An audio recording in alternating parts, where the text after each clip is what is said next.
So this morning, Shasta County District 1 Supervisor and Board Chair Kevin Cry had the candidates running for District 2 on his radio program.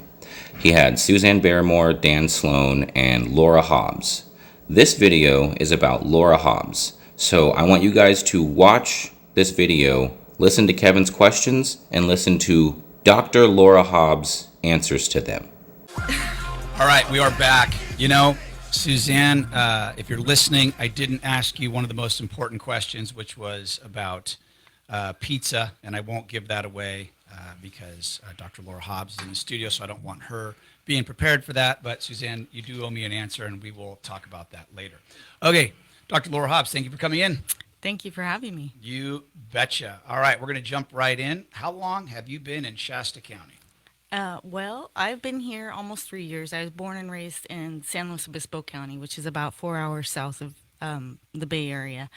My grandparents in 1950 settled a ranch out there in rural San Luis Obispo County, and they lived behind a 2-mile dirt road. So I'm very familiar with living in rural areas that have lots of natural beauty and plenty of open space. And we love this area. We moved here for health reasons and also because I have family here. My mom and my sister also live here. Great. Okay, so why are you running for Shasta County Supervisor District 2?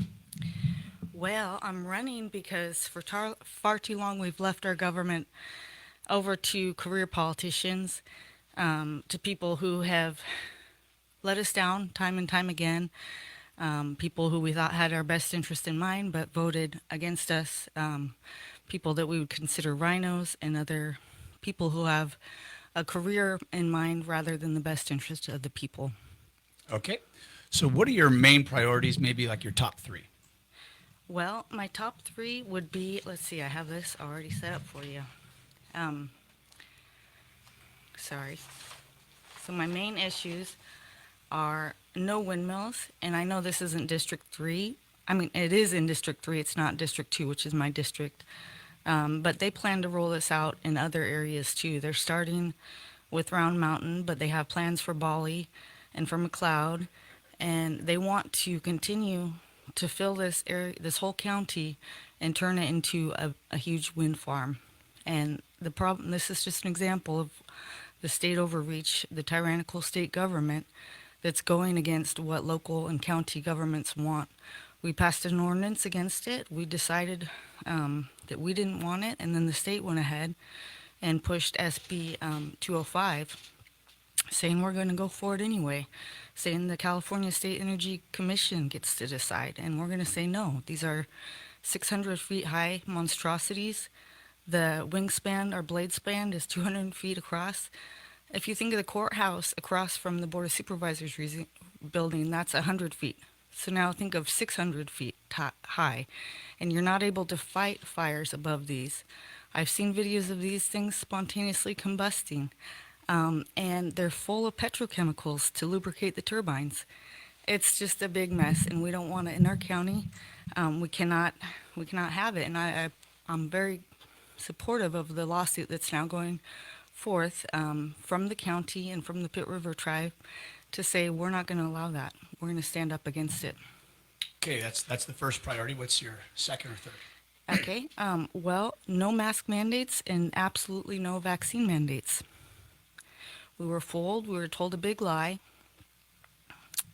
It wasn't what they said it was. I mean, some of us were fooled more than others. I'll just say that.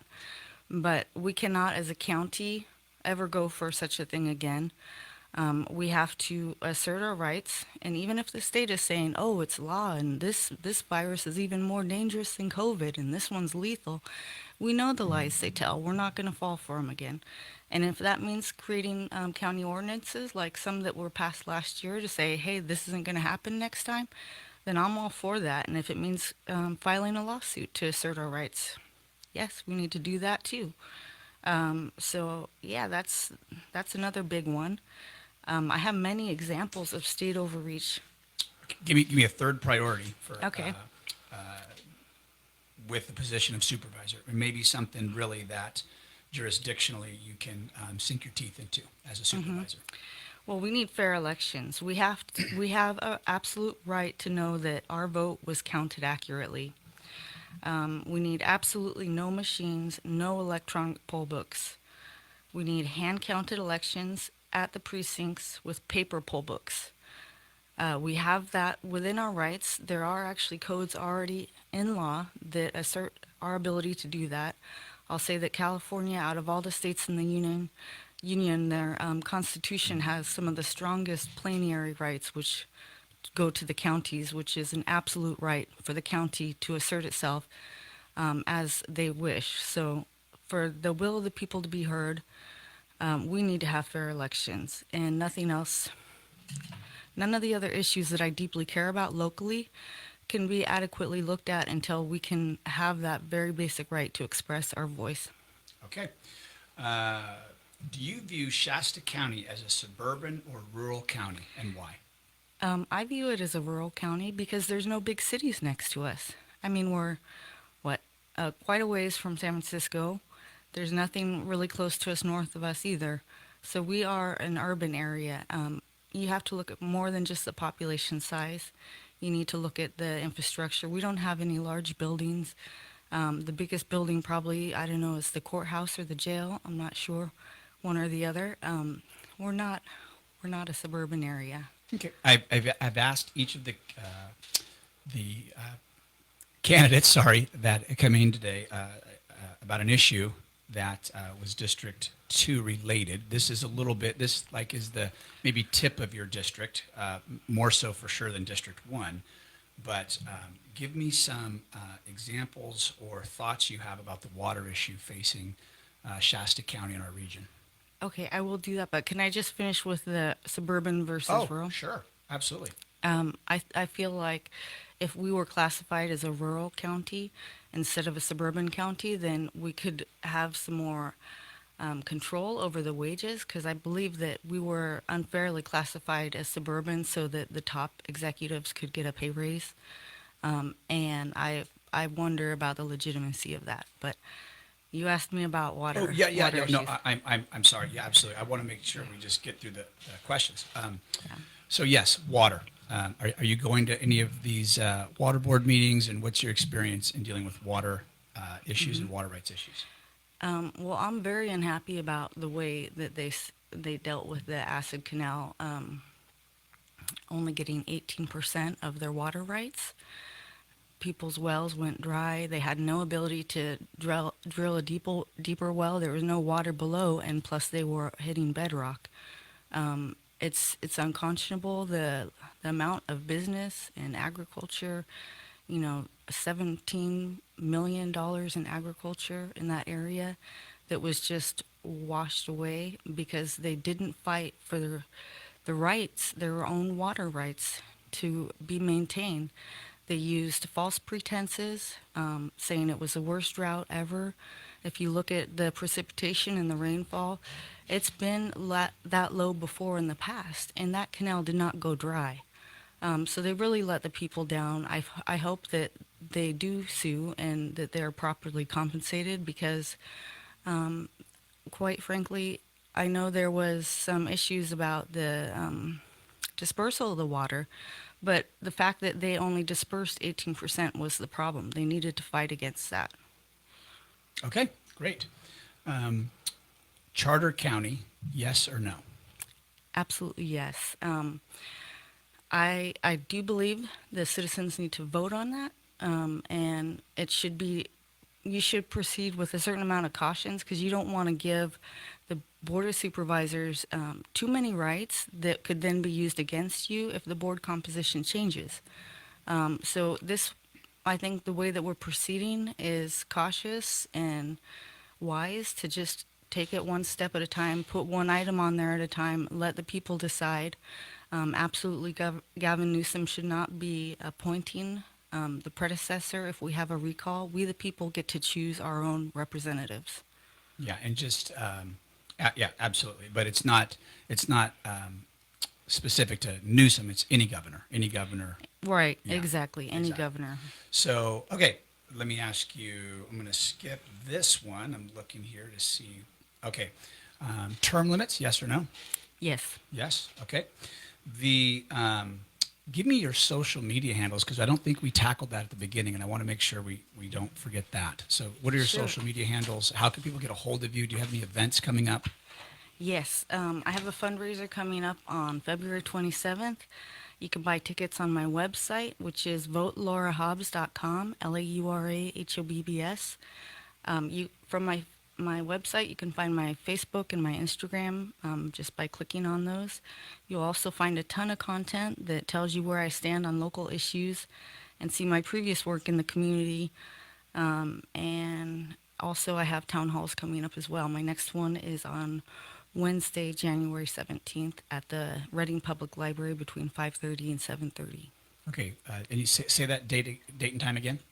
Wednesday, January 15th Okay, between 5:30 and 7:30. Wednesday, January 15th. Yes. Wednesday, January 15th. Oh, sorry, January 17th. Okay, that's January 17th. I was like, sorry. because I've got RCRC this week, and I'm thinking, no. what, I think Sorry, my I date's didn't wrong. write that Okay. down. No, it's great. Okay, in 2 minutes, and that is 120 seconds. I messed that up last time. Give me, in 2 minutes, why should somebody vote for Dr. Laura Hobbs, District 2 on March 5th? Well, because I'm the only 100% MAGA America First candidate for our district who's not afraid to say it and put it all on all of my signs. I'm not a career politician. I'm not using Shasta County as a stepping stone to higher office.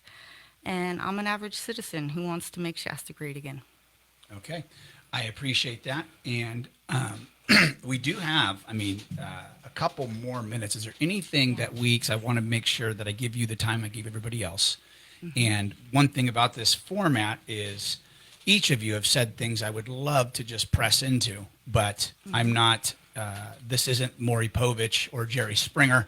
This is really about you guys. So I don't, and it's different. I got to tell you, sitting on this side is way different than being over there as a candidate. Because even just having a year in office, especially the year I've had, I have a way different view about this process. So is there anything else you'd like to share? I know you've got quite a bit of notes there. Yeah. Go ahead. Sure. I want full transparent governance and a full forensic audit, including all counties of government, especially Health and Human Services, our biggest expenditure, and then the ROV office to look both at the finances and the efficiency of our government. I think we need to lower county impact fees, and I congratulate you for Lower them. You can't get lower than zero. Get rid of them, right? I'm sorry, but Sorry. we got Your time, not mine. No, you're good.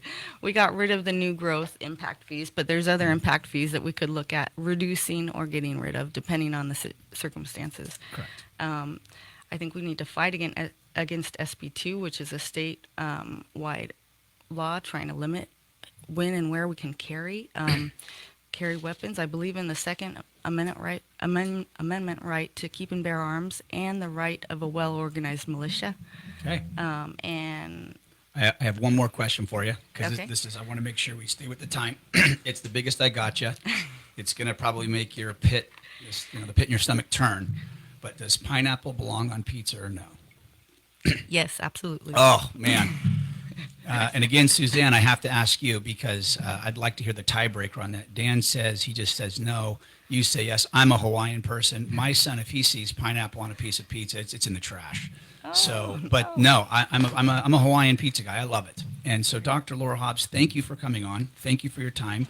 Thank you for, again, just making the time, being so accommodating. You went third.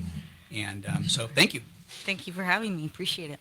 Okay, so here's my takeaway. Starting from the beginning of her interview, she stated herself that she's only been here in Shasta County for 3 years.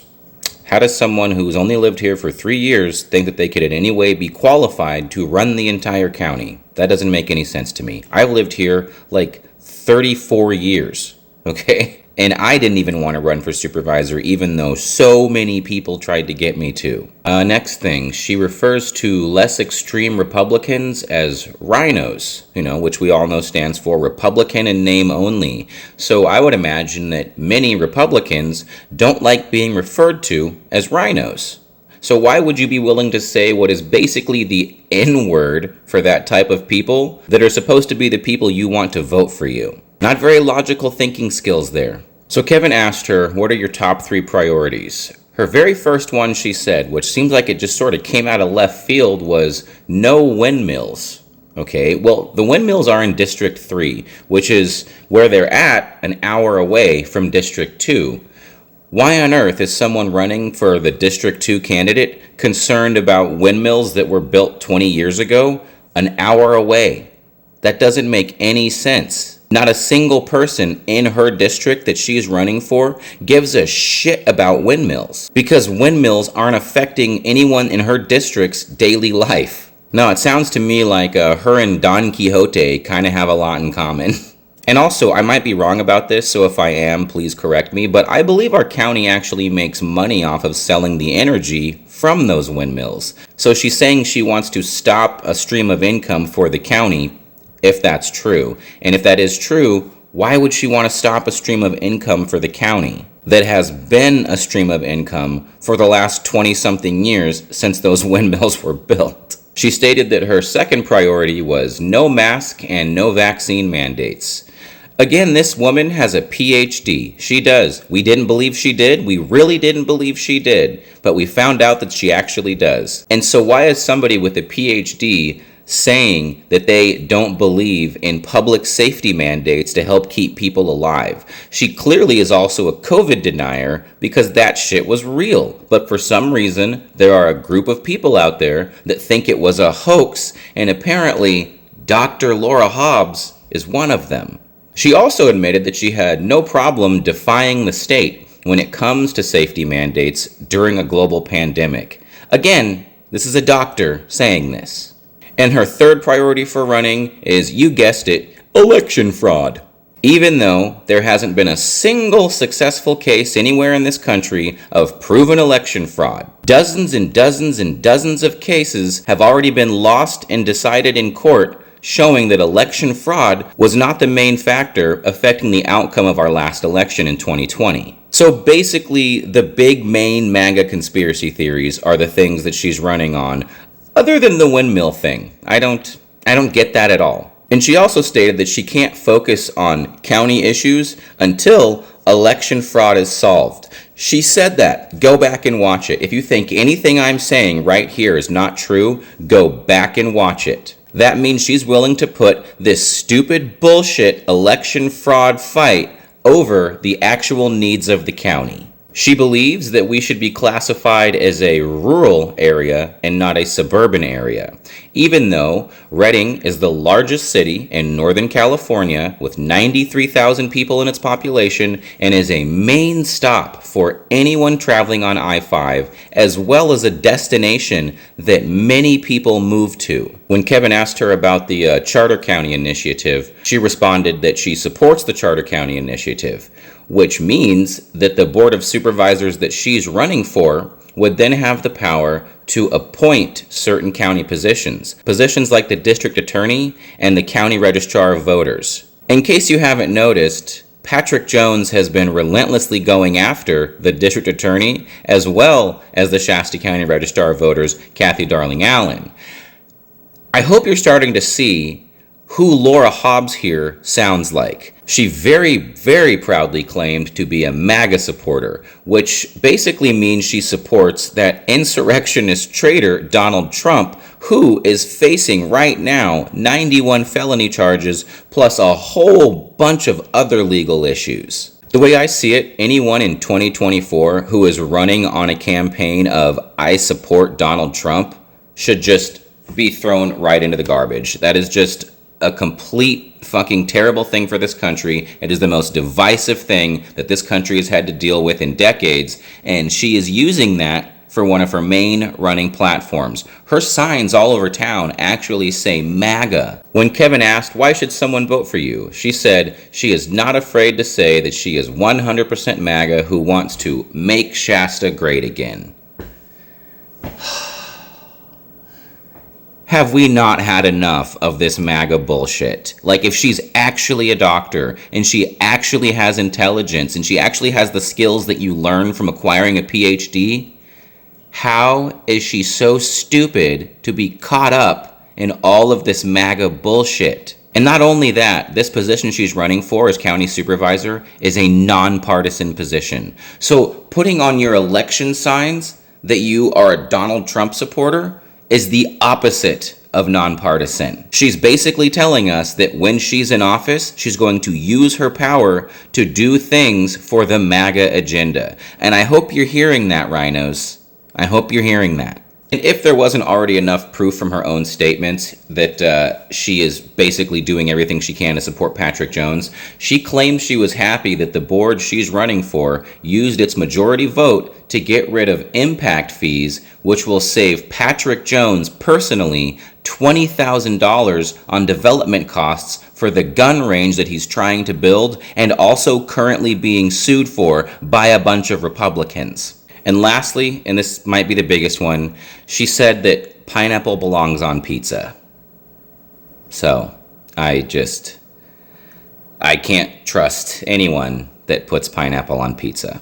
So anyways, that's my takeaway based off of what she said from the interview. I just hope more people see that this woman is not someone who is qualified to be a leader of this county in any way whatsoever. She is a windmill chasing, rabbit hole diving conspiracy theorist. She is part of Moms for Liberty, and there just isn't anything about her, nothing at all, that I can see as someone who has the capacity and the capability to do that job. And because of that, I stand by my statements that I believe this woman, Dr. Laura Hobbs, is only running to be another Chris Kellstrom, which is just someone who is there to use their vote to support the things that Patrick Jones wants to do, being funded by Reverge Anselmo. That's all this is. It's just a continuation of the current problem we have. My advice would be to completely disregard this woman. I would say don't vote for her, but that's just my advice. I hope that you can see her true colors the way I have from watching her own interview on Kevin Cry's show.